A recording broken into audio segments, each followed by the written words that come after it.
ভারতবর্ষে আমরা এখন দেখছি মানুষকে কোণঠাসা করছে,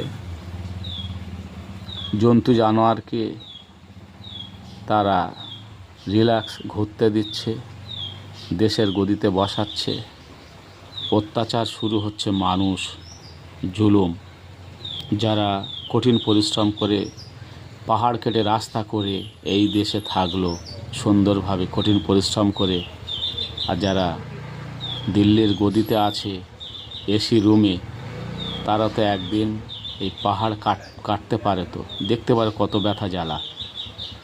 তাই ইংরেজরা যেভাবে অত্যাচার করেছিল, মানুষকে হাতে পায়ে শিকল দিয়ে রাস্তার উপরে চৈত্র মাসে ফুটি ফাটা রোদে গরমে খালি গায়ে রাস্তার উপরে উপর করে দিয়ে 500-600 হাজার মানুষকে লোহার গাড়ি দিয়ে হত্যা করেছিল। কি নির্মম অত্যাচার, যন্ত্রণা!